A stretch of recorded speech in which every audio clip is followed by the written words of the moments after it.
Praise the Lord. Ave Maria. 11 ദിനം. അതെ, വിശുദ്ധ കൊച്ചുത്രേസ്യയുടെ നാമകരണത്തിൻ്റെ ശതാബ്ദി ആഘോഷങ്ങൾ പൂർത്തിയാകാൻ ഇനി 11 ദിവസം. ഈ വരുന്ന 17-ന്, മെയ് മാസം 17-ന് ശതാബ്ദി ആഘോഷങ്ങൾ പൂർത്തിയാകുന്നു. വിശുദ്ധ കൊച്ചുത്രേസ്യ അനുസ്മരിപ്പിക്കുന്നു, നമ്മെ ദേഷ്യപ്പെടുത്തുന്നവർ നമുക്ക് ദൈവപരിപാലനയിലുള്ള ഉപകരണങ്ങളാണെന്ന് നാം മനസ്സിലാക്കണം.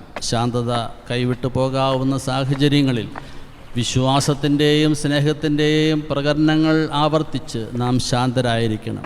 വിശുദ്ധ കൊച്ചുത്രേസ്യയെ ശതാബ്ദി ആഘോഷങ്ങളുടെ കൃപയായി ഈശോയിൽ നിന്ന് ഞങ്ങൾക്ക് അനുഗ്രഹം വാങ്ങിത്തരണമേ. ശാന്തത കൈവെടിയാതിരിക്കുവാനും വിശ്വാസത്തിൻ്റെയും സ്നേഹത്തിൻ്റെയും പ്രകടനങ്ങൾ ആവർത്തിച്ച് ഈശോയ്ക്ക് സമർപ്പിക്കുവാനും ഞങ്ങളെ അനുഗ്രഹിക്കണമേ. Saint Therese of Lisieux, pray for us. Shower roses.